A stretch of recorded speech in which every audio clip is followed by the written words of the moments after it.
শ্রী শ্রী চৈতন্য চরিতামৃতম মধ্যলীলা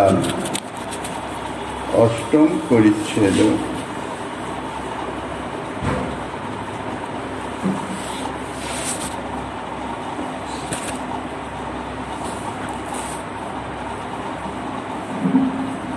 প্রভু কহে এহ বাচ্য আগে কহো আর, রায় কহে জ্ঞান শূন্য ভক্তি সাধ্য সার। কলিযুগ পাবন অবতার শ্রীমন মহাপ্রভুর অন্তরঙ্গ প্রিয় পার্ষদ বর্জ পূজ্যপাদ শ্রীকৃষ্ণদাস কবিরাজ গোস্বামী মহাশয় তাহার শ্রী চৈতন্য চরিতামৃত নামক শ্রী গ্রন্থের মধ্য লীলার অষ্টম পরিচ্ছেদে সাধ্য সাধন তত্ত্ব নির্ণয় প্রসঙ্গে রায় রামানন্দের সঙ্গে শ্রীমন মহাপ্রভুর কথোপকথন বর্ণনা করিতেছেন।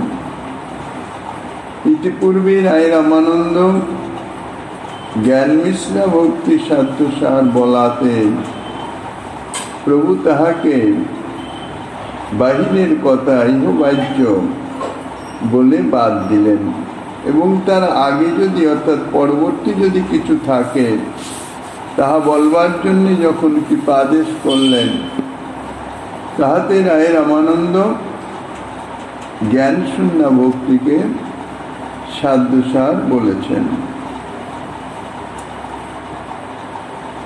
তো জীবের এই যে জ্ঞান মিশ্রা ভক্তি, তাকে প্রভু বাইরের কথা অর্থাৎ বাইরের বস্তু কেন বললেন, বাইরের বিষয় বললেন কেন, সে সম্বন্ধে জ্ঞানের যে ত্রিবিধ অঙ্গ এবং তার জীব ব্রহ্ম ঐক্য জ্ঞানের ইত্যাদি সম্বন্ধে গতকাল আমরা যৎকিঞ্চিৎ আস্বাদন পেয়েছি। এখন জ্ঞানের যে বাকি দুটি অঙ্গ অর্থাৎ তৎপদার্থ জ্ঞান এবং তং পদার্থ জ্ঞান, জ্ঞানের তিনটি অঙ্গ জীব ব্রহ্মের ঐক্য জ্ঞান, তৎপদার্থ অর্থাৎ ভগবত সম্বন্ধনীয় ভগবত তত্ত্ব সম্বন্ধনীয় জ্ঞান এবং তং পদার্থ অর্থাৎ জীব তত্ত্ব সম্বন্ধনীয় জ্ঞান। এই ত্রিবিধ অঙ্গ জ্ঞানের তার প্রথম জীব ব্রহ্মের ঐক্য জ্ঞানের সঙ্গে মিশ্রিত যে ভক্তি, সে সম্বন্ধে গতকাল আস্বাদন করা হয়েছে। এখন তৎপদার্থ অর্থাৎ ভগবত তত্ত্ব এবং তং পদার্থ অর্থাৎ জীব তত্ত্ব সম্বন্ধে যে জ্ঞান, তার সঙ্গে যে মিশ্রিত ভক্তি, জ্ঞানের সঙ্গে মিশ্রিত ভক্তি হইতেছে জ্ঞান মিশ্রা ভক্তি। এইকে এর সম্বন্ধে আলোচনা করা হইতেছে। ভক্তি অসম্মিত সিন্ধুতে বলেছেন, জ্ঞান বৈরাগ্যয়োর ভগতি প্রবেশায় উপযোগিতা ঈশত প্রথম মেবেতি নাঙ্গত্ব মুচিতং তয়। এই শ্লোকের টিকাতেই শ্রীজীব গোস্বামীপাদ তিনি বলেছেন, জ্ঞান মাত্রত্বম পদার্থ বিষয়ং তৎ পদার্থ বিষয়ং তৈরক্য বিষয়ং চেতি ত্রিভূমিকং ব্রহ্ম জ্ঞান মুচ্যতে ইত্যাদি।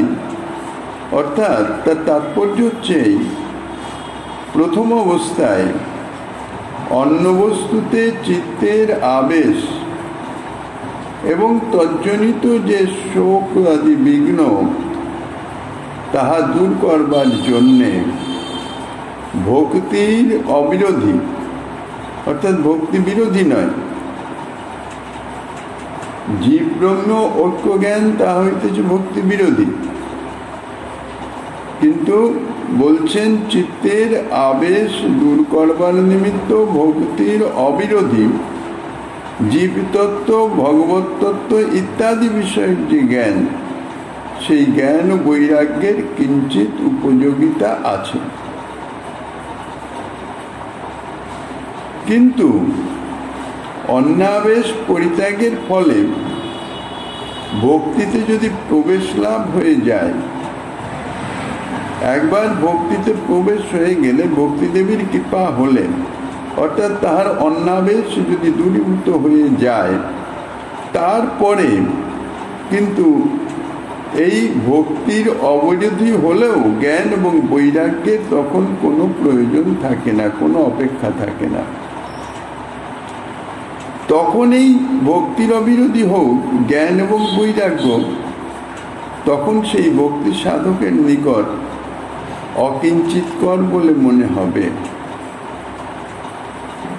বিশেষত তখন যদি সেই বৈরাগ্যের কথা, জ্ঞানের কথা, এ সম্বন্ধে যদি সে অর্থাৎ জীবতত্ত্ব, ভগবত তত্ত্ব ইত্যাদির কথা সে যদি ভাবনা করতে থাকে, এই সমস্ত জ্ঞান বিষয়ে জ্ঞানের মধ্যেই সে যদি সীমাবদ্ধ থেকে যায়, তাহলে তাহার সেই ভক্তির বিঘ্ন জন্মাবে। অর্থাৎ সে ভক্তিপথে আর অগ্রসর হতে পারবে না, ওইখানেই আটকে যাবে। মুখ্য যে স্রোত, যে ভক্তি, তখন সেই ভক্তির দিকে, ভক্তিপথে অগ্রসর না হয়ে তখন তার এই বৈরাগ্য, জ্ঞান এবং বৈরাগ্যই প্রাধান্য লাভ যদি করে, তাইলে স্বাভাবিকভাবেই ভক্তি তখন ক্ষীণ হয়ে যাবে, তাহাতে শৈথিল্য আসতে পারে।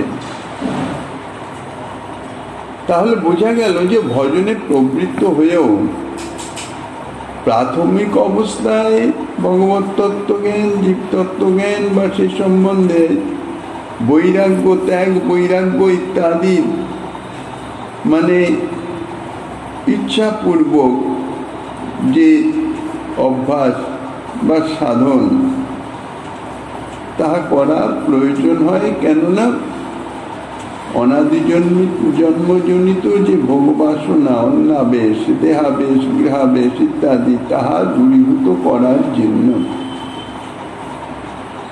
কৃষ্ণার্থে ভোগ ত্যাগ, কৃষ্ণ পিত্রার্থে ভোগ ত্যাগ, অর্থাৎ চেষ্টা করে ত্যাগ, বৈরাগ্য সাধন, সেগুলি প্রয়োজন হয়। কিন্তু অন্নাবেশ হয়ে দূরীভূত হয়ে গিয়ে যদি ভক্তিতে প্রবেশ হয়ে যায়, তারপরেও যদি এগুলি নিয়েই থাকে, তাহলে এগুলির প্রাধান্য হয়ে মূল ভক্তির যে অগ্রগতি তা সীমিত হয়ে যায়।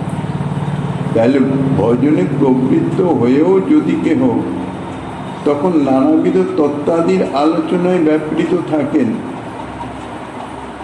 কেননা শুদ্ধা ভক্তির একমাত্র লক্ষ্যই হইতেছে কৃষ্ণ পিত্রার্থের সেবা, শ্রীকৃষ্ণ সুখৈক্য তাৎপর্যময়ী সেবা, ইহাই হচ্ছে শুদ্ধা ভক্তির মূল লক্ষ্য। এখন সেই লক্ষ্য পথে অগ্রসর হওয়ার জন্য প্রাথমিক অবস্থায় হয়তো এগুলির প্রয়োজন, কিন্তু যেমন যেমন অগ্রসর হতে থাকবে তেমন তেমন এই সবগুলি দূরীভূত হতে থাকবে। কাজে এই ভক্তিপথে প্রবিষ্ট হয়ে অন্নাবিলাসিতা ইত্যাদি দূরীভূত হওয়ার পরেও যদি সে নানাবিধ তত্ত্বাদি, জ্ঞান, বৈরাগ্য ইত্যাদি বিষয়েই সে যদি রত থাকে, তাহলে কেবল যে ভজনের অনুকূল ব্যাপারে তাহার সময় বৃথা নষ্ট হবে তাহাই নয়, ক্রমশ এই তত্ত্ব আলোচনার দিকে তাহার একটা আবেশও জন্মাতে পারে। অর্থাৎ বিশেষ করে তত্ত্ব জ্ঞানের দিকেই তার আবেশ যাবে, আসক্তি যাবে, এবং ধীরে ধীরে তার মাধ্যমে একটা অভিমান, সূক্ষ্ম অভিমান হৃদয়ে জাগরিত হয়ে যাবে। এইরূপ আবেশ অর্থাৎ নিজের যে পাণ্ডিত্য, জ্ঞানের অভিমান, এই আবেশ জন্মালেই তত্ত্ব আলোচনাকেই তিনি হয়তো তার ভজনের একটি অপরিহার্য অঙ্গরূপে মনে করতে পারেন। তখন এই তত্ত্ব আলোচনা রীতিমতোই তাহার ভজনের পক্ষে কিন্তু যথার্থ বিঘ্ন হয়ে উঠবে। এইরূপ তত্ত্বজ্ঞান লিপ্সার সহিত মিশ্রিত যে ভক্তি মার্গের সাধনা, তাহা হইতেছে ভক্তির বিঘ্নজনক। অর্থাৎ জীব ব্রহ্ম ঐক্য জ্ঞানের সহিত মিশ্রিত ভক্তির যে বিঘ্ন, যাহা ভক্তির বিরোধী হয়ে যায়, সে সম্বন্ধে তো আগে বলা হলো। এখন এই ভগবত তত্ত্ব জ্ঞান এবং জীবতত্ত্ব জ্ঞান এই জ্ঞানের সঙ্গে মিশ্রিত যে ভক্তি, সেই জ্ঞান মিশ্র ভক্তি সম্বন্ধে আলোচনা করে তাতেও যদিও ইহার মাধ্যমে উত্তম ভক্তি লাভের একটা সম্ভাবনা থাকে, কিন্তু সেই সঙ্গে সঙ্গে সেই উত্তম ভক্তি পথে বিঘ্ন সৃষ্টি হওয়ার এই জ্ঞানই পরবর্তীকালে যে বিঘ্ন সৃষ্টি করতে পারে তারও সম্ভাবনা আছে। সুতরাং এইরূপ তত্ত্বজ্ঞান দীক্ষার সঙ্গে মিশ্রিত যে ভক্তি মার্গের সাধন, তাহা ভক্তির বিঘ্নজনক হয়ে যাবে। সেই জন্যে জীব ব্রহ্মের সম্বন্ধ জ্ঞান বিকাশের অবিরোধী হলেও ভক্তির পুষ্টি সাধক নয়, এবং তজ্জন্য সম্বন্ধ জ্ঞান বিকাশের সম্মুখ উপযোগী নয় বলে প্রভু ইহাকে বাহ্য বলেছেন। অর্থাৎ প্রভু যে সাধ্য তত্ত্বের নির্ণয় প্রসঙ্গে তিনি রত হয়েছেন, তাহা এমন হবে যাহা কোনো দিক দিয়ে কোনো অবস্থাতে তাহা বাধক না হয়ে যায়, কোনো বিঘ্নের সম্ভাবনা না থাকে। তারপরেই রায় রামানন্দ বলছেন জ্ঞান শূন্য ভক্তি সর্বসাধ্য সার। জ্ঞান শূন্য ভক্তি অর্থাৎ ইতিপূর্বে জ্ঞান মিশ্রা বলেছেন, অর্থাৎ জ্ঞান সাধনার সঙ্গে ভক্তির সাহচর্য অর্থাৎ মিশ্রণ। কেননা ভক্তির সাহচর্য ব্যতীত স্বয়ং জ্ঞান তো ফল প্রদান করতে পারবেন না। এই জন্যে এখন বলছেন জ্ঞান শূন্য ভক্তি, অর্থাৎ সেই ভক্তি যার সঙ্গে জ্ঞানের কোনো সংস্রব নাই। পূর্বে যে বলা হয়েছিল জ্ঞানের তিনটি অঙ্গ, ভগবত তত্ত্বজ্ঞান, জীবতত্ত্বজ্ঞান এবং জীব ব্রহ্মের ঐক্য জ্ঞান, এবং পূর্বপয়ারে জ্ঞান মিশ্রা ভক্তির কথায় জ্ঞানের এই তিনটি অঙ্গের সঙ্গেই মিশ্রিত যে ভক্তি, তাহার কথাই বলা হয়েছিল। কিন্তু ভক্তির সঙ্গে জীব ব্রহ্মের ঐক্য জ্ঞান বা জীবতত্ত্ব বা ভগবত তত্ত্ব প্রয়াস মিশ্রিত থাকাতে তাহা জীব ব্রহ্মের সম্বন্ধ জ্ঞান বিকাশের পক্ষে অনুকূল হতে পারে না। এই জন্যই প্রভু এই জ্ঞান মিশ্রা ভক্তিকে বাহ্য বলেছিলেন। সেই কথাই রায় রামানন্দ যে বলছেন জ্ঞান শূন্য ভক্তি, অর্থাৎ জ্ঞানের এই তিনটি অঙ্গের সঙ্গেই সংস্রব শূন্য যে ভক্তি, অর্থাৎ শুধু ভক্তি, তার কথা বলছেন।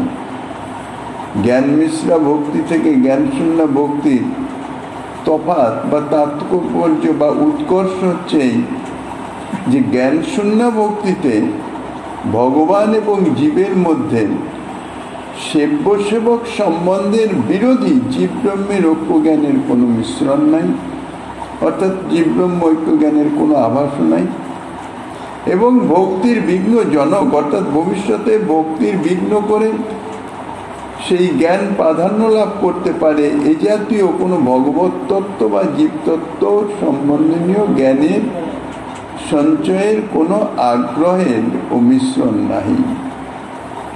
অধিকন্ত শ্রী রায় রামানন্দ শ্রী উক্তির সমর্থনে শ্রীমদ্ ভাগবত হতে যে শ্লোকের উদ্ধৃতি দিয়েছেন, তা থেকেও জানা যায় যে জ্ঞান শূন্য ভক্তিতে সম্বন্ধ জ্ঞানের সুষ্ঠু বিকাশের নিশ্চয়তা আছে, যে অবশ্যই হতে পারে।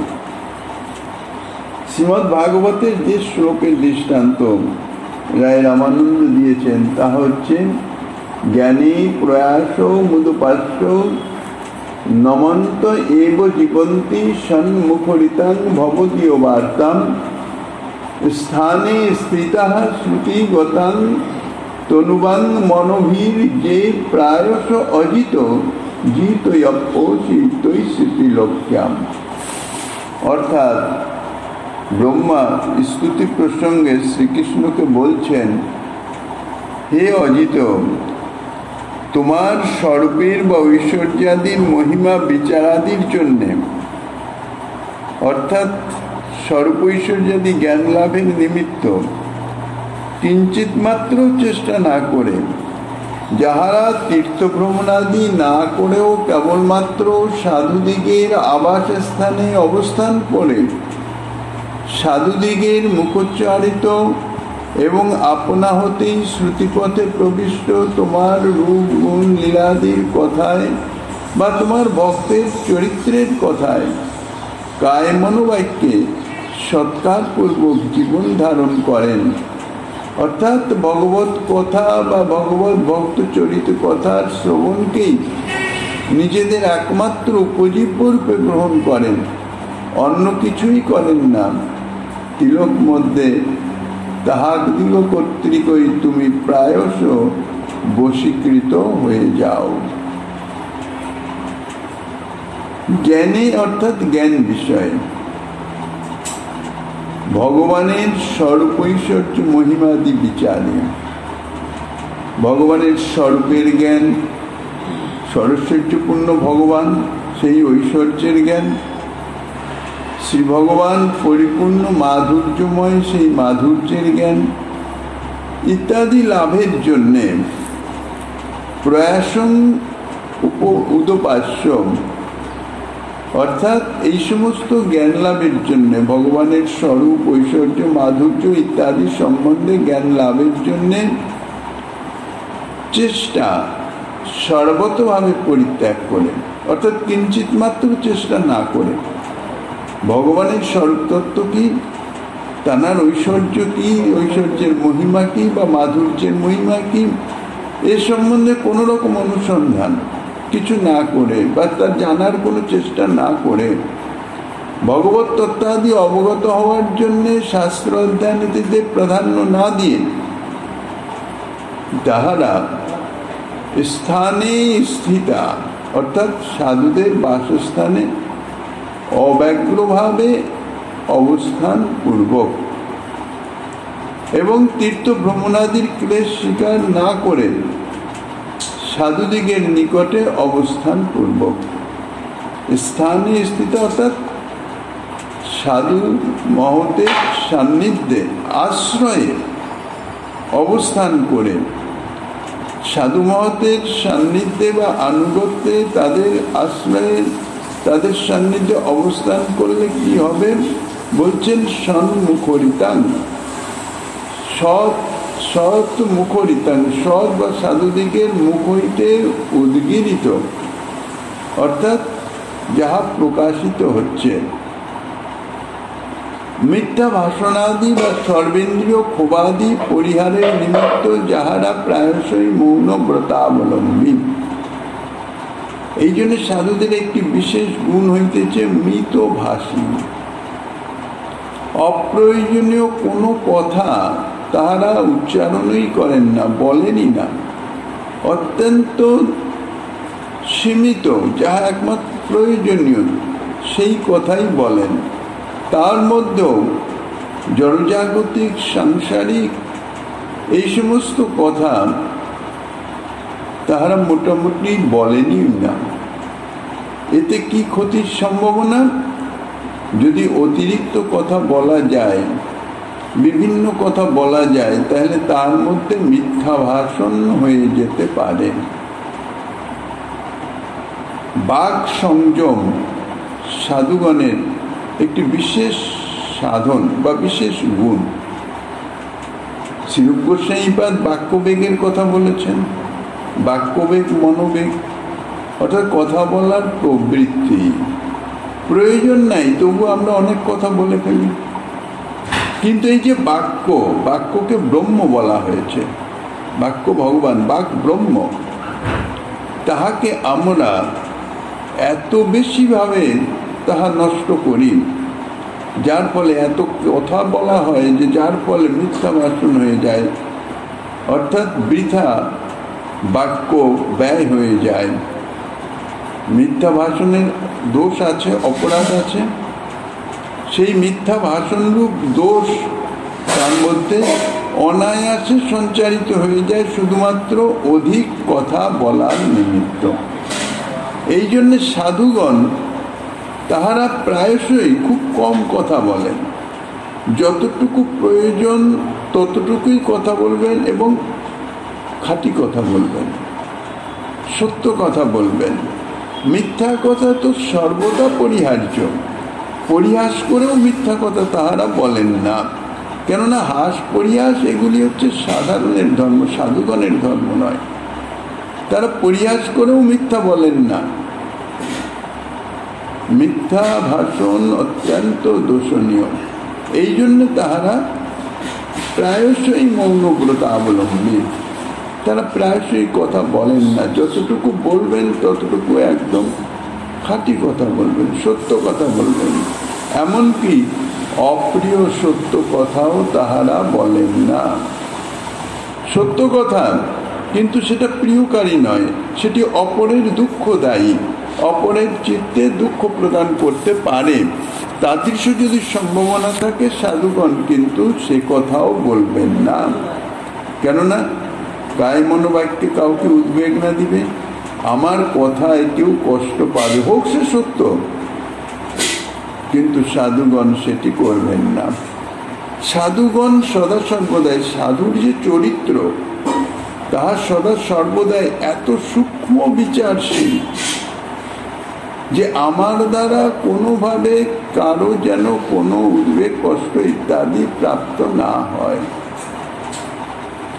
তো এতাদৃশ যে সাধুগণ, সেই সাধুগণের শ্রীমুখ থেকে বেশিরভাগ ভগবত কথাই প্রকাশিত হয়, অর্থাৎ সেই সাধুদিগকেও যাহা মুখরিত করে তোলেন।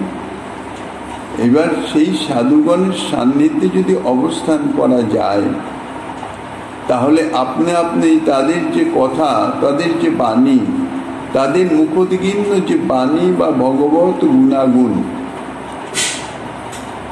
তাহা কর্ণকুহরে প্রবিষ্ট হয়।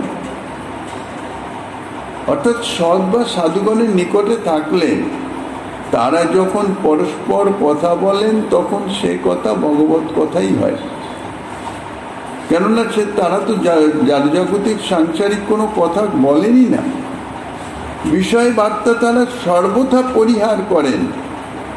তাহলে তাদের মুখোচ্চারিত ভগবত কথা দিয়ে তারা আলোচনা করেন, তখন তাদের সান্নিধ্যে থাকলে সেই কথা আপনা আপনই কানে এসে পৌঁছায়, অর্থাৎ শ্রুতিগত হয়, তাহা শোনা হয়।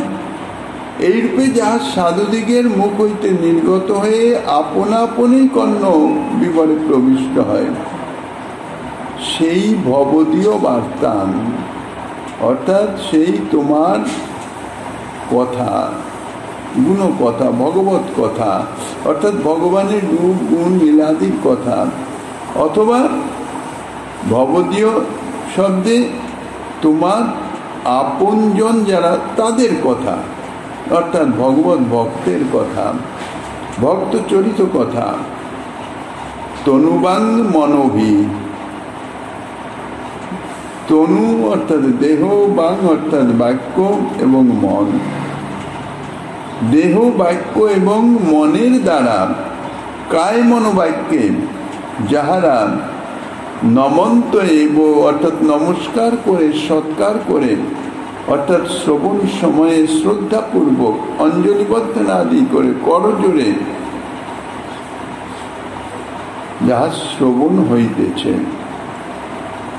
অত্যন্ত শ্রদ্ধা। শ্রবণাঙ্গ ভক্তি ভক্তি অঙ্গের প্রথম ভক্তি, কিন্তু এই শ্রবণাঙ্গ ভক্তি যথাযথ সাধন করতে পারলে তবেই তো তার ফল প্রাপ্ত হবে। কথা শুনতে হয়, শুনে গেলাম, তাহা যথার্থ শ্রবণাঙ্গ ভক্তি নয়।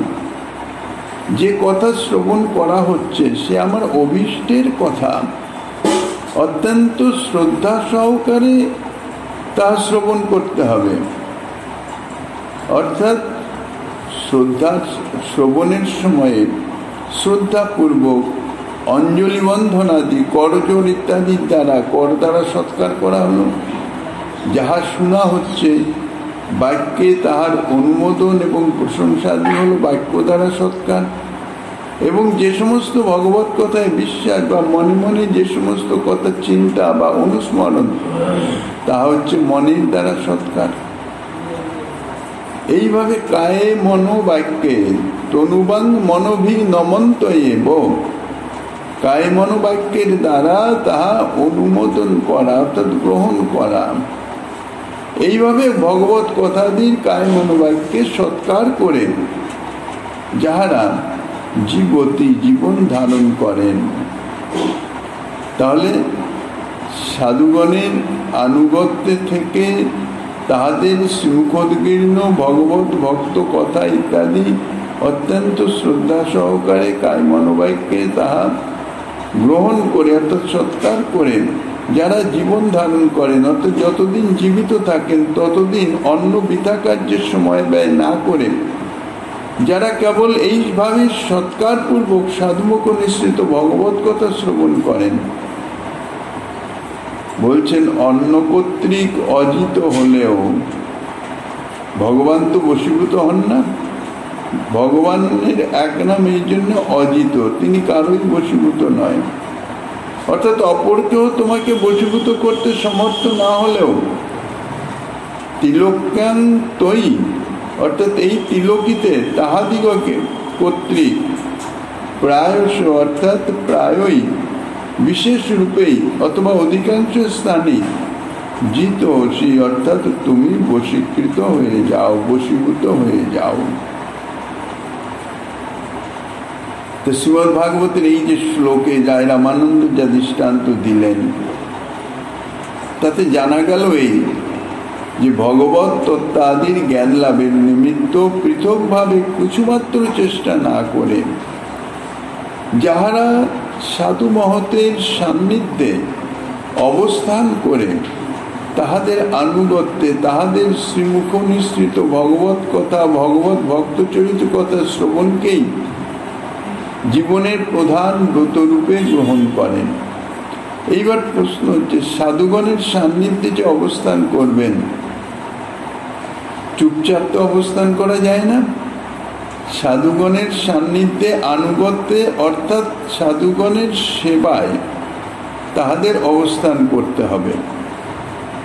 সদা সর্বদাই সাধুগণের সেবায় সেইখানকে অবস্থান করে যে সেবার সুযোগ পাওয়া যায় সেই সেবাতে রত থাকলে সাধুগণের সান্নিধ্যেই থাকা যাবে। এই সাধুগণের সান্নিধ্য থাকার লাভটা হচ্ছে তাদের মুখোদ্গীর্ণ ভগবত কথা ইত্যাদি শ্রবণের সুযোগ, যেটি সবসময় পাওয়া যায় না। তার জন্যে আলাদা করে চেষ্টা অর্থাৎ শুধু ভগবত কথা শ্রবণের জন্য এসে উপস্থিত হলাম যেখানে ভগবত কথা হচ্ছে, সেটি থেকে তার থেকে স্বাভাবিকভাবে সাধুগণের মুখনিসৃত যে ভগবত কথা তাহা অত্যন্ত শক্তিশালী সম্পন্ন। তাইলে ভগবত তত্ত্ব ইত্যাদি জ্ঞান লাভের জন্য আলাদা করে কোনো চেষ্টা না করে সাধুগণের সান্নিধ্যে অবস্থান পূর্বক সাধুগণের মুখনিসৃত যে ভগবত কথা বা ভক্ত চরিত্র কথা ইত্যাদি শ্রবণই হচ্ছে তাদের জীবনের ব্রত সার স্বরূপ। অপর কেহ ভগবানকে বশীভূত করতে সমর্থ না হলেও ভগবান কৃপা করে সেই সমস্ত সাধকের বশীভূত হয়ে যান। এই শ্লোকে ভগবত কথার অর্থাৎ সাধুমুখ উদ্গীর্ণ যে ভগবত কথা তার যে ভগবত বশীকরণী শক্তি তাহাই প্রকাশিত হইতেছে। ভগবান হচ্ছেন ভক্তিবশ, ভক্তিবশ পুরুষ। অন্য কোনো কিছু দিয়ে ভগবানকে বশীভূত করা যায় না, একমাত্র ভক্তির দ্বারাই ভগবান বশীভূত হয়ে যান। সাধুমুখে ভগবত কথা শ্রবণের ফলে শ্রোতার চিত্তে ভক্তির আবির্ভাব হয়। সেই ভক্তির বশীভূত হয়ে ভগবান সেই শ্রোতার অর্থাৎ তাহার বশীভূত হয়ে তাহার চিত্তে অবস্থান করেন। তাহার প্রমাণ ভগবান দুর্বাসা ঋষির নিকটে নিজেই বলেছেন, অহং ভক্ত পরাধীন স্বতন্ত্র ইবদিজ সাধুবীর গ্রস্ত হৃদয় ভক্তৈর ভক্ত জনপ্রিয়। অর্থাৎ সাধু ভক্তগণ যেন তাহাকে হৃদয়ে গ্রাস করে রাখেন। শ্রী ভগবানকে সাধু ভক্তগণ হৃদয়ে আবদ্ধ করে রেখেছেন। রসিক শেখর শ্রীকৃষ্ণ পূর্ণতম স্বরূপ হলেও তিনি স্বতন্ত্র হলেও তিনি ভক্তকে কৃতার্থ করবার জন্য ভক্তের প্রীতিরসের কাঙাল। ভক্তের হৃদয়স্থ যে প্রেম, প্রীতি, ভালোবাসা তাহা আস্বাদন করবার জন্য, অর্থাৎ সেই প্রেম ও সেবা গ্রহণের জন্যে তিনি সর্বদা লালায়িত। এই প্রীতিরসের লোভেই, এই প্রীতিরস আস্বাদনের নিমিত্তই তিনি আপনা আপনি ভক্তের বশ্যতা স্বীকার করে নেন। তিনি আত্মারাম আপ্তকাম হলেও এই যে প্রেম ও রস, ভক্তের হৃদয়স্থিত যে প্রেম সেবা, যে আস্বাদন, তার জন্যে তিনি লালায়িত হয়ে যান এবং সেই জন্যে সেই আস্বাদনের নিমিত্তই ভক্তের বশ্যতা স্বীকার করেন। ভক্তের প্রেমরস নিষিক্ত হৃদয় তাহা ত্যাগ করতে তিনি ইচ্ছা করেন না, তাহাতে অত্যন্ত প্রীত হন, আনন্দ হন। আনন্দ স্বয়ং আনন্দ স্বরূপ হয়েও সেই আনন্দের একটা বিশেষ চমৎকারিত্ব তিনি আস্বাদন করেন। সেই যে প্রীতিরস, ভক্তের হৃদয়স্থিত এই যে প্রেম বা প্রীতি, সেটি ভগবত কথা শ্রবণ দ্বারা এতাদৃশ প্রেম জন্মাতে পারে। এর দ্বারা এইটাই সূচিত হচ্ছে যে ভগবত কথা শ্রবণে সেব্য সেবক ভাবের এবং সেবা বাসনারও বিকাশ লাভ হতে পারে। কেননা প্রেম, প্রীতি, যে ভালোবাসা, তাহার যে প্রকাশ, তাহার সেবার মাধ্যমে। সেবার বাসনাই যদি না থাকে তাহলে হৃদয়ে প্রেমের গন্ধাবাসও থাকতে পারে না। আর সেবা বাসনা তখনই হবে যখন সেব্য সেবক জ্ঞান পরিপূর্ণরূপে প্রাপ্ত হবে। তাহলে সেব্য সেবক ভাবের এবং সেবা বাসনার বিকাশ ও লাভ হতে পারে এই ভগবত কথা শ্রবণের দ্বারা। যেহেতু সেবা বাসনার যদি বিকাশ না হয় তাহলে প্রেম শব্দেরও কোনো সার্থকতা থাকে না। সেবা বাসনা, সেবার ভিত্তি হইতেছে প্রীতি। প্রীতি সহকারে যে কর্ম করা যায় তাহাই সেবায় পরিবর্তিত হয়, তার সেবা পদবাচ্য হয়। তা নইলে তো তা কর্ম, শুষ্ক কর্ম, কর্তব্য কর্ম। কর্তব্য কর্ম আর সেবা বহুত অন্তর। তাহলে দেখা যাচ্ছে যে যদি সেবা বাসনার বিকাশ না হয় তাহলে প্রেম শব্দের কোনো সার্থকতা থাকে না। আর যদি প্রেম না থাকে, প্রেমের প্রকাশ যদি না হয়, তাহলে ভগবানের বশ্যতা স্বীকৃতির কোনো প্রশ্নই ওঠে না। প্রেমের নিকটেই তিনি বশীভূত হয়ে যান। তাহলে জ্ঞান শূন্য ভক্তির বৈশিষ্ট্যের কথাই এই শ্লোকে বলা হচ্ছে, যে যিনি এই ভক্তি অঙ্গের অনুষ্ঠান করেন ভগবান তার বশীভূত হয়ে তাহাকে স্বীয় চরণ সেবার অধিকার প্রদান করেন। এই জন্যই জ্ঞান শূন্য ভক্তিকে রায় রামানন্দ সাধ্যসার বলেছেন। জ্ঞান শূন্য ভক্তির বাহ্য সাধ্য ভগবত সেবা, তাহাই সাধ্যসার। বস্তুত ভগবত কথার শ্রবণ কীর্তনাদি ইহা যেমন সাধনও বটে, তেমনি ইহা সাধ্যও বটে। সিদ্ধ অবস্থায়, অর্থাৎ সাধনের যে সিদ্ধ অবস্থায় এসে যায়, ভক্ত ভগবত পার্ষদ রূপে শ্রী ভগবানের সেই রূপ গুণ লীলাদি কীর্তনাদি দ্বারা নিজেও আনন্দ উপভোগ করেন, ভগবানকেও আনন্দিত করেন। কেননা কৃষ্ণরূপ, কৃষ্ণগুণ, কৃষ্ণ লীলা বৃন্দ, কৃষ্ণের স্বরূপ সম সব চিদানন্দ। কাজেই শ্রীকৃষ্ণের রূপ গুণ লীলা ইত্যাদি কীর্তনের দ্বারা, অর্থাৎ সেই সমস্ত রূপ গুণ লীলা ইত্যাদি সবই ছিল আনন্দময়, আনন্দময়। তার দ্বারা অর্থাৎ তার কীর্তনের দ্বারা আনন্দই অনুভব হয়। তাহলে এই যে শ্রীমদ্ ভাগবতের শ্লোকের উদ্ধৃতি দিয়েছেন, এই শ্লোকে অর্থাৎ এই স্তুতি প্রসঙ্গে ব্রহ্মমোহন লীলায় শ্রীকৃষ্ণের স্তব করতে গিয়েই ব্রহ্মা এই শ্লোকে শ্রী গোবিন্দের স্তুতি করে বলছেন, প্রভু তোমার স্বরূপ ঐশ্বর্য মাধুর্য রূপ গুণ লীলাদির তত্ত্ব এবং মহিমা অবগত হওয়া এটি আমার পক্ষে তো সম্ভব নয়, এমনকি অপর কাহার পক্ষেও অসম্ভব। তুমি কৃপা করে যাকে যতটুকু জানাও তিনি ততটুকুই মাত্র জানতে পারেন। অর্থাৎ তোমার রূপ গুণ লীলাদি ইত্যাদি তত্ত্ব বা মহিমা তুমি কৃপা করে জানালেই সে জানতে পারবে, অন্যথা জানার সামর্থ্য নাই। বা তুমি যতটুকু কৃপা করে জানাবে ততটুকুই জানতে পারবে, সম্পূর্ণ জানবার সামর্থ্য তার নাই। অর্থাৎ তার বেশি কিছু জানবার সামর্থ্য কাহারও হতেই পারে না। এখন যদি কেউ প্রশ্ন করেন যে তাহলে জীবের উপায় কি, জীবের পক্ষে তো অসম্ভব, ভগবানের স্বরূপ ঐশ্বর্য মাধুর্য ইত্যাদি সম্বন্ধে অবগত হওয়ার তো কোনো উপায় নেই, সম্পূর্ণ ভগবত কৃপা সাপেক্ষ। তাহলে জীব কি করে এই সংসার সমুদ্র থেকে নিষ্কৃতি পাবে, সংসার সমুদ্রের পারে যেতে পারবে? কেননা শ্রুতিমাতা বলেছেন, তমেব বিদিত্তাতি মৃত্যু মেতি নান্য পন্থা বিদ্যতে অয়নায়।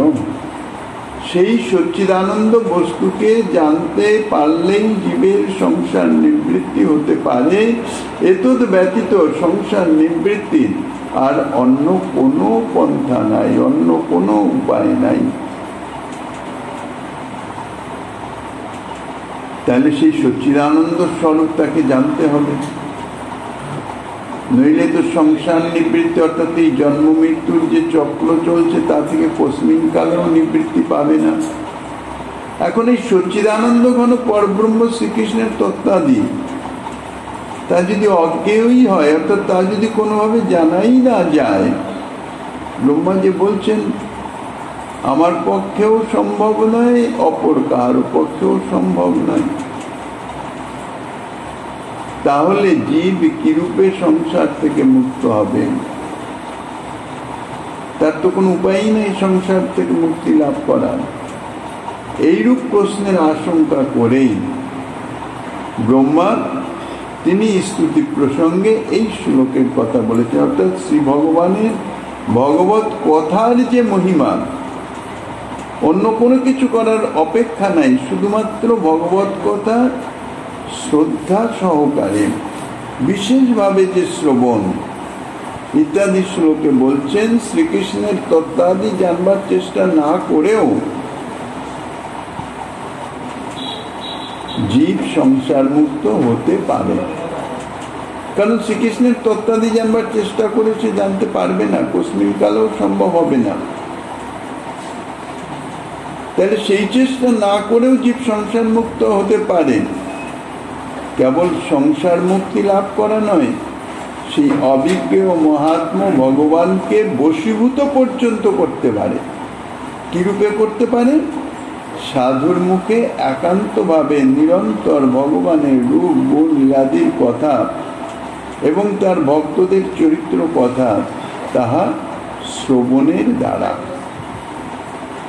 এই জাতীয় কথা শ্রবণের সঙ্গে সঙ্গে আনুষঙ্গিকভাবেই ভগবানের স্বরূপ ঐশ্বর্য মাধুর্যাদি অনেক কথা সেই শ্রোতা জানতে পারে এবং তাহার ফলে কি হয়? তাহার ক্রমশ শ্রদ্ধা রতি ভক্তির উন্মেষ হতে পারে।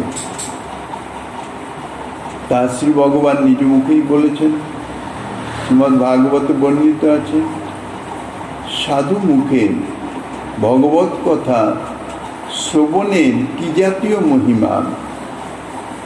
শ্রী ভগবান নিজেই বলেছেন, শতান প্রসঙ্গান মম বীর্য সংবিদ ভবন্তিরি কর্ণ রসায়না কথা তজ্জসনাদস্য বর্গ বর্তমনি শ্রদ্ধা রতির ভক্তির অনুক্রমিষ্যতি। শ্রী ভগবান বলছেন, সাধুদিগের সঙ্গে প্রকৃষ্ট রূপে সঙ্গ হলে, প্রকৃষ্ট রূপে সঙ্গ অর্থাৎ আসক্তিপূর্ণ সঙ্গ, আসক্তি অর্থাৎ প্রীতির সহিত যে সঙ্গ, তার ফলে কি হবে, আমার বীর্য প্রকাশক কথা উপস্থিত হয়ে যায়। বীর্য প্রকাশক অর্থাৎ মহিমা সম্বলিত, শক্তি সম্বলিত যে ভগবত কথা, তাহা প্রকাশিত হয়। আর সেই কথা হৃদয় ও কর্ণের তৃপ্তিদায়ক। কর্ণের তো তৃপ্তিদায়ক অবশ্যই, সেই সঙ্গে সঙ্গে হৃদয়ের তৃপ্তিদায়ক, অর্থাৎ হৃদয়ে স্থিত যে কামনা কলুষতা, তাহা দূরীভূত করে দেয়। প্রীতিপূর্বক ওই কথা যদি আস্বাদন করা যায় শ্রদ্ধা সহকারে, তাহলে অপবর্গের বর্তমস্বরূপ আমাতে অর্থাৎ শ্রীকৃষ্ণের শ্রদ্ধা রতি ও ভক্তি ক্রমে ক্রমে উৎপন্ন হয়ে থাকে। ভগবত সম্বন্ধিনী এবং ভগবত ভক্ত সম্বন্ধিনী কথা, তাহা সবসময় ভগবানের তত্ত্বপূর্ণ, মহিমাপূর্ণ, স্বরূপ ঐশ্বর্য মাধুর্য রূপগুণ লীলাদির তত্ত্বপূর্ণ থাকেন। সুতরাং ওই সকল কথা যদি শ্রদ্ধা সহকারে শ্রবণ করা যায়, শ্রবণের সঙ্গে সঙ্গে যদি মনন করা যায়, হৃদয়ে ধারণ করা যায়, তাহলে আনুষঙ্গিকভাবেই অনেক তত্ত্ব কথা জানা হয়ে যায়। তার জন্য আর আলাদাভাবে কোনো অধ্যয়ন বা কোনো রকম অন্য সাধন ইত্যাদি অপেক্ষা থাকে না, ইত্যাদি করতেও হয় না। শুধুমাত্র ভগবত কথা মহৎ মুখে, সাধু মুখে শ্রদ্ধা সহকারে শ্রবণ এবং সঙ্গে সঙ্গে মনন। কারণ শ্রবণাঙ্গ ভক্তি ততক্ষণ সার্থকতা প্রাপ্ত হয় না যতক্ষণ না সে সম্বন্ধে মনন করা যায়। তত্ত্বজ্ঞান লাভের জন্য যদি পৃথক চেষ্টা করতে হয়, তাহলে সেই চেষ্টাতে আবেশ জন্মাতে পারে, অর্থাৎ সেই চেষ্টাটি ধীরে ধীরে তাহার হৃদয়ে বদ্ধমূল হয়ে গিয়ে অভিমানের সঞ্চার হয়ে যায়, আরো তত্ত্বজ্ঞান লাভ করব ইত্যাদির বিষয়, অর্থাৎ তত্ত্বজ্ঞানের দিকেই তাহার অনুসন্ধান চলে যায়। তাহাতে শুদ্ধ ভক্তির বিঘ্ন জন্মে যায়। অথচ তত্ত্বজ্ঞান লাভের সম্ভাবনাও তাতে বিশেষ কিছু থাকে না, কেননা শ্রী ভগবানের তত্ত্বজ্ঞান তাহা ভগবত কৃপা ছাড়া কখনোই লাভ করা সম্ভব নয়। তার কৃপা ছাড়া তো কিছুতেই তার তত্ত্ব সম্বন্ধে জানা যাবে না। কাজেই তত্ত্বজ্ঞান লাভের জন্য যদি চেষ্টা করা যায়, তাহলে তত্ত্বজ্ঞান লাভ সম্ভব হবে কি না সে বিষয়ে যথেষ্ট সন্দেহ থাকে। শ্রীমদ্ ভাগবতেই সে সম্বন্ধে বলছেন, শ্রেয় স্মৃতিং ভক্তি মুদস্যতে বিভোগ ক্লিশন্তি যে কেবল বোধ লবোধয়ে তেষামসৌ ক্লেশল এব শিষ্যতে নান্যদ যথা স্থূল তুষাবঘাতিনাম। শ্রবণাদির ভক্তিকে বাদ দিয়ে যাহারা কেবল জ্ঞান লাভের জন্যই প্রয়াস পান, অর্থাৎ শাস্ত্র ইত্যাদি অধ্যয়ন করেন জ্ঞান লাভের জন্যে, স্থূল তুষাবঘাতী লোকের ন্যায় তাহাদের কেবল ক্লেশই প্রাপ্ত হয়, অন্য কিছু নয়। অর্থাৎ জ্ঞান লাভ তাহাদের পক্ষে সম্ভব নয়। প্রকৃত জ্ঞান লাভ তাহারা কখনোই করতে পারে না। তা যদি হতো তাহার জাজ্জল্যমান দৃষ্টান্ত সার্বভৌম পণ্ডিত,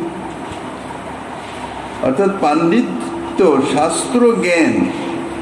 শাস্ত্র জ্ঞানে সার্বভৌম পণ্ডিত এত বেশি জ্ঞানী ছিলেন যে তিনি গৃহস্থ হয়েও সন্ন্যাসীগণকে শাস্ত্র অধ্যয়ন, বেদান্ত অধ্যয়ন করাতেন। কিন্তু তার ফলে কি যথার্থ ভগবৎ স্বরূপতত্ত্বের জ্ঞান তিনি লাভ করেছিলেন? তিনি পান নাই। তার প্রমাণ শ্রীমন মহাপ্রভু প্রথম যখন নীলাচল ধামে জগন্নাথ দেবের মন্দিরে প্রবেশ করলেন এবং প্রেমাবিষ্ট হয়ে জগন্নাথ প্রভুকে আলিঙ্গনার্থে তীব্র বেগে গিয়ে দ্বারের মুখে মূর্ছিত হয়ে পড়লেন, প্রেমমূর্ছা, এবং সেই সঙ্গে সঙ্গে তাঁর শ্রীঅঙ্গে যে সাত্ত্বিক বিকারাদি প্রকাশিত হতে লাগলো। ভগবত ইচ্ছায় সার্বভৌম পণ্ডিত সেখানে উপস্থিত ছিলেন। পরিছাগণ যখন প্রভুকে অবাঞ্ছিত মনে করে প্রহারের উদ্যত করলেন, সার্বভৌম পণ্ডিত বাধা দিলেন। কেন বাধা দিলেন? মহাপ্রভুর শ্রীঅঙ্গে যে বিকারগুলি, সাত্ত্বিক বিকারগুলি প্রকাশিত হয়েছিল, শাস্ত্র জ্ঞান দ্বারা তিনি বিচার করে নিজের মনে মনে বিচার করছেন যে এই যে বিকার যা দেখছি আমি এর শরীরে, ইহা সাত্ত্বিক বিকার, স্বাভাবিক সাত্ত্বিক নয়, শুদ্ধিত্ব সাত্ত্বিক বিকার, যাহা ভগবত বা ভগবত পার্শ্বদগণের ব্যতীত অন্য কারো প্রকাশিত হয় না। তিনি বিচারে নির্ণয় করলেন। এই জন্যেই বিশেষ অনুভব করে তিনি পাণ্ডাদের প্রহার করতে বাধা দিলেন, নিষেধ করলেন। জ্ঞান না ফেরা পর্যন্ত ভৌতিকাল অর্থাৎ ভোগের সময় উপস্থিত দেখে মহাপ্রভুকে নিজ গৃহে নিয়ে গেলেন। এই সমস্ত কিছু দেখলেন, শাস্ত্র জ্ঞানের দ্বারা বিচার করে বুঝলেন যে ভগবান ব্যতীত বা ভগবত বিশেষ পার্শ্বদ ব্যতীত এটি হতে পারে না। তবুও তিনি মহাপ্রভুকে কিন্তু ভগবান বলে মানতে পারলেন না, মহাপ্রভুর মহিমা মানতে পারলেন না। গোপীনাথ আচার্য প্রমাণ সহ বলা সত্ত্বেও তিনি মানতে পারলেন না। তাহলে শাস্ত্রজ্ঞানে কি হবে? ভগবত স্বরূপৈশ্বর্য মহিমা ইত্যাদি প্রাপ্ত হওয়া যাবে? এটা তো জাজ্জল্যমান প্রমাণ, এবং শ্রীমদ্ ভাগবতের এই শ্লোকে সেটাই পরিষ্কার বলছেন। ভগবত কথা শ্রবণে আনুষঙ্গিকভাবে যাহা শোনা যায়, শ্রেয়সাং সর্বেষাং এব শ্রিতমিতি অবান্তর ফলত্বেন সত্য এব জ্ঞানমপি ভবিদৈবেতি সূচিতম। শ্রীমদ্ ভাগবতের শ্লোকের টিকাতে শ্রীজীব গোস্বামীপাদ বলেছেন, ভক্তি হলো সমস্ত মঙ্গলের উৎস রূপা শ্রেয় স্মৃতি। শ্রবণাদি ভক্তির অনুষ্ঠানে আনুষঙ্গিক ভাবে আপনা আপনি জ্ঞান লাভ হয়ে যায়। ভগবত কথা শ্রবণে আনুষঙ্গিক ভাবে যা শোনা যায়, ভগবত কথায় কৃপায় তাহার কিঞ্চিত উপলব্ধি লাভ হতে পারে, তাতেই জীবের সংসার মুক্তি হতে পারে। শ্রুতির উক্তির সার্থকতা লাভ হতে পারে। শ্রীপাদ বিশ্বনাথ চক্রবর্তী টিকায় বলেছেন, অতস তৎ কথৈক দেশ জ্ঞানমেব তচ্ জ্ঞানম তেন সংসার মপি তরন্তি ইতি সূত্রার্থ জ্ঞেয় ইতি ভাব। অনন্ত স্বরূপ ভগবানের সম্যক তত্ত্ব অবগত হওয়া সম্ভব নয়, কেননা তিনি তো অনন্ত, অনন্তকে তো সম্পূর্ণ জানা যায় না। ভগবত কথা শ্রবণে তাহার সম্বন্ধে যা কিছু জানা যায় তাহাও ভগবত বিষয় জ্ঞান, তাহাতেই সংসার মুক্তি হয়ে যায়। ইহাই হচ্ছে শ্রুতিমাতার কথার তাৎপর্য। ভগবত কথা বা ভক্ত চরিত কথা, ভগবত পার্শ্বদ, নিত্য পার্শ্বদের কথা শ্রবণ প্রসঙ্গে তত্ত্বজ্ঞান লাভের একটা বিশেষত্ব এই থাকে যে ইহাতে নিরস কৃষ্ণ কথা অর্থাৎ তত্ত্ব কথা ও ভগবানের রূপ গুণ লীলাদির কথার রসে পরিসঞ্চিত হয়ে তাহা পরম লোভনীয়, আস্বাদনীয় হয়ে ওঠে। তাহাতে শুষ্ক তত্ত্ব, অর্থাৎ তত্ত্বের যে তাত্ত্বিক অর্থাৎ শুষ্কতা, তাহা থাকে না। এখন এ বিষয়ে প্রশ্ন হতে পারে এই যে এই শ্লোকে বলা হচ্ছে ভগবত তত্ত্বাদি বিষয়ে জ্ঞান লাভের জন্য কোনো প্রয়াসের প্রয়োজন নাই, কোনো চেষ্টা করতে হবে না। তার উত্তরে কি বলা যায় সে সম্বন্ধে কৃষ্ণদাস কবিরাজ গোস্বামী পাদ যাহা কিছু আস্বাদনী দিচ্ছেন, শ্রীমন মহাপ্রভু কৃপা হলেন আগামী দিন আস্বাদনের বাসনা রেখে অধ্যকার শ্রী চৈতন্য কথার এখানেই বিশ্রাম।